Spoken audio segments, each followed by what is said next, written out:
Salut tout le monde, j'espère que vous allez bien. On est parti pour une nouvelle vidéo spéciale Mercato. On va démarrer les amis. On a deux officialisations. Du côté du Bayern, l'arrivée de Jonathan Tah est officielle. Le défenseur international allemand du Bayer Leverkusen s'engage du côté de Munich pour 4 ans jusqu'en 2029. Il faut rappeler qu'il arrive gratuitement et librement puisqu'il était en fin de contrat avec le Bayer. Pour rappel aussi quand même, il a passé 11 saisons du côté de Leverkusen, donc c'est évidemment un élément très important en Allemagne puisqu'il connaît très bien le championnat. Il n'y aura pas besoin d'adaptation. Alors, adaptation à sa nouvelle équipe, oui, mais en tout cas au championnat, à la barrière de la langue que peuvent parfois rencontrer certains joueurs étrangers. Bah là, ce ne sera pas le cas. Le joueur sera évidemment opérationnel dès ses premières minutes avec le Bayern. C'est un pilier, c'est un rock défensivement, Jonathan Tah. C'est un défenseur très complet. Jonathan Tah, très bon dans les duels, dans l'agressivité. Il a une bonne science du placement. Il est assez à l'aise aussi, balle au pied, tout ce qui est relance. Donc c'est évidemment un profil intéressant pour Vincent Kompany. On sait à quel point le technicien belge a envie d'avoir une équipe qui soit très à l'aise avec le ballon, et ça part du gardien et évidemment des défenseurs. Donc voilà, Jonathan Tah du côté du Bayern, c'est officiel jusqu'en 2029. On a une autre arrivée officielle, lui quitte l'Olympique de Marseille, l'ailier brésilien Luis Enrique qui a fait une très belle saison avec l'OM. C'est d'ailleurs la meilleure saison statistique de sa carrière, 7 buts, 7 passes D cette saison pour Luis Enrique, et il rejoint l'Inter Milan, peut-être champion d'Europe ce week-end. On verra bien l'issue de cette finale entre le PSG et l'Inter. En tout cas, c'est une belle recrue pour les Interistes parce que c'est un profil assez intéressant. C'est un détonateur sur son côté. Luis Enrique est capable de faire beaucoup de différences, et on a vu à quel point il a progressé cette saison dans les zones importantes, c'est-à-dire dans la surface de réparation, capable de marquer, capable de délivrer des passes décisives. Il avait eu des débuts en arrivant à Marseille. C'est vrai qu'il est arrivé très jeune à Marseille. Il avait 18 ans, je crois, du côté de Marseille. Et ça a été compliqué les premiers mois du côté de Marseille. Il est même retourné au Brésil, on s'en souvient, à Botafogo. Et cette année a été une vraie réussite. Donc on peut dire qu'il a déjà franchi un palier dans sa carrière. Après, il faut aussi se dire qu'à l'Inter, la concurrence sera encore bien plus féroce qu'à Marseille. Mais en tout cas, c'est une belle recrue pour l'Inter. 25 millions d'euros le deal pour Luis Enrique qui s'engage 5 ans du côté des Nerazzurri.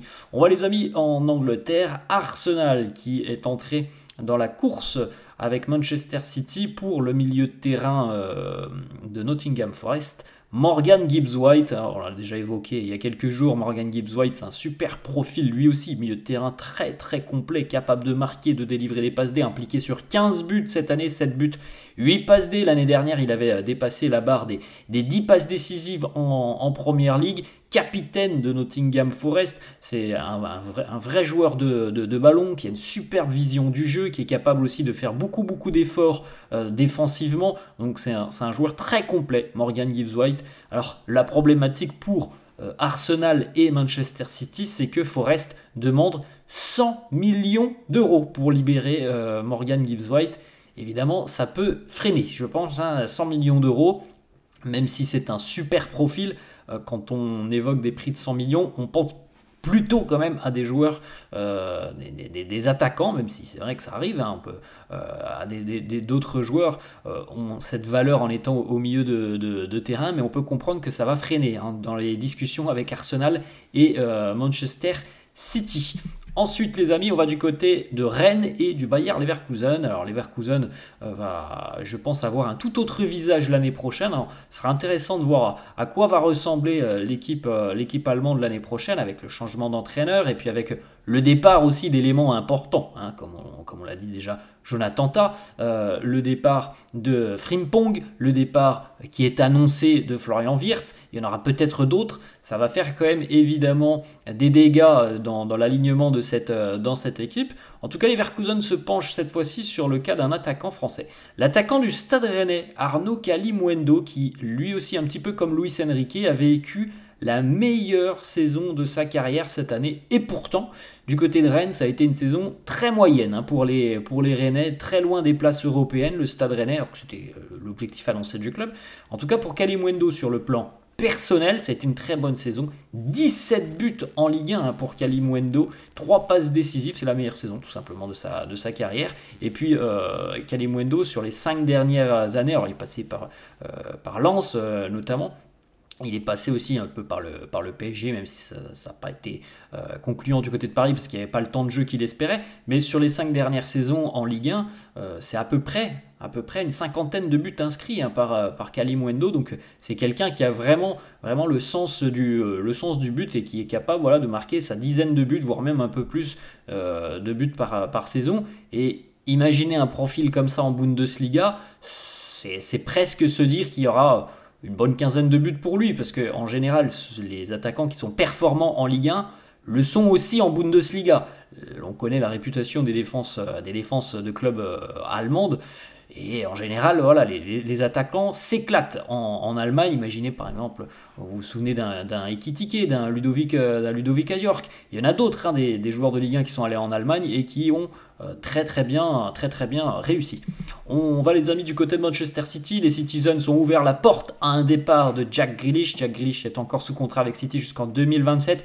Beaucoup moins joué cette saison et aussi beaucoup moins décisif. Et puis du côté de City, la concurrence est quand même, comme d'habitude, assez importante. Et il est vrai que Grealish a perdu pas mal de points cette année. Donc il n'est pas à exclure que Grealish soit vendu. City en plus ne demande pas un prix qui semble exorbitant. City demande entre 40 et 50 millions d'euros pour Jack Grealish. Il semblerait que Newcastle ait émis un intérêt assez concret envers Grealish. Mais pour les Magpies, il faudra un petit peu sortir du plan qui est prévu normalement pour le salaire, parce que c'est un salaire très important, Grealish, et on n'a pas l'habitude du côté de Newcastle d'offrir autant.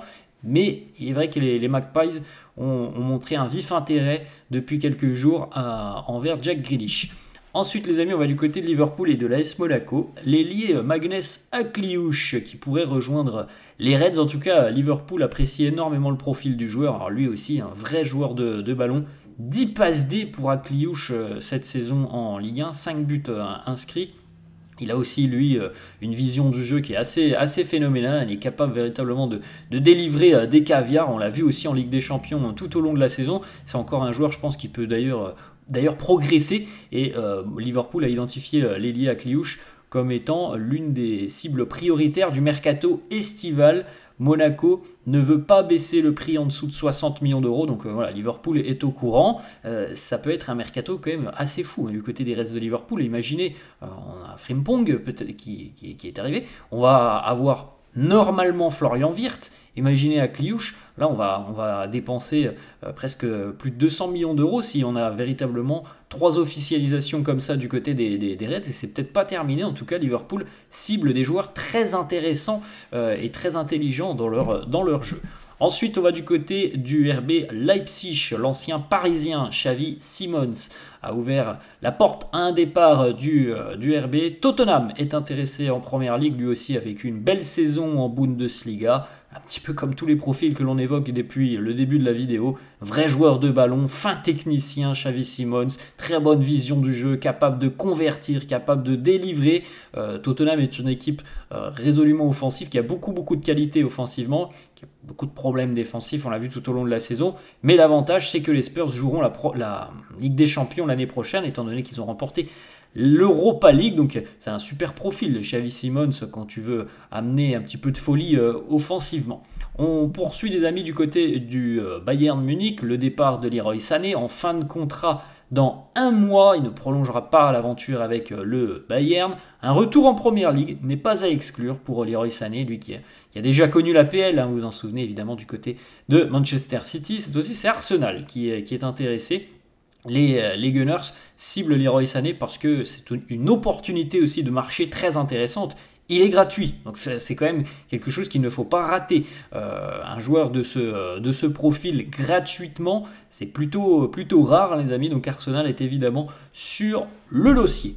Ensuite, on va aller du côté de l'Atlético Madrid. L'Atlético qui va recruter l'attaquant de Villarreal, Alex Baena. Les discussions se poursuivent entre les Colchoneros et le sous-marin jaune aux alentours de 45-50 millions d'euros. Il devrait arriver à temps pour disputer la Coupe du Monde des clubs qui va démarrer dans une grosse quinzaine de jours maintenant. Alex Baena aussi, un joueur très intelligent offensivement qui a quand même délivré 25 passes D sur les 3 dernières saisons de Liga, qui a marqué une quinzaine de buts aussi sur les 3 dernières saisons. Donc là aussi, c'est un très très bon joueur, un profil très intéressant. Il est très intelligent dans son placement, c'est quelqu'un de très fin, ça peut un peu dénoter avec les profils parfois que l'on a du côté de l'Atlético, mais imaginez une association Alex Baena et Julián Alvarez, c'est quand même quelque chose de très intéressant, hein. Ça peut faire beaucoup de mal à les défenses adverses, hein. Deux joueurs très fins dans leur jeu. Ensuite on termine les amis du côté de Leipzig, on retourne donc en Allemagne où le RB pourrait perdre le défenseur français qui est passé par l'Olympique Lyonnais avant de rejoindre l'Allemagne, Castello Luqueba, le défenseur de 22 ans. Liverpool semble être intéressé par Castello Luqueba. Le champion d'Angleterre est en train de explorer cette possibilité et surtout le coût d'un tel transfert. On peut estimer le prix de Luqueba entre 60 et 80 millions d'euros et surtout les Reds sont en train peut-être de préparer l'après Ibrahima Konaté puisque les discussions entre Liverpool et le défenseur français au vu d'une prolongation de contrat sont assez compliquées. C'est pas inimaginable mais c'est assez compliqué à l'heure actuelle et on sait aussi que le Real s'est déjà positionné sur Konaté, pas pour cet été normalement mais peut-être pour l'année prochaine voire même dans 2 ans. Donc il y a cette envie du côté de Liverpool de prendre aussi les devants et peut-être de trouver déjà le futur défenseur des Reds et ça peut être donc Castello Luqueba. Voilà les amis, la fin de cette vidéo, j'espère que ça vous a plu, n'hésitez pas quand même d'abord à lâcher un petit pouce bleu, n'hésitez pas à vous abonner à la chaîne, je vous souhaite une très bonne journée, je vous dis à la prochaine, ciao.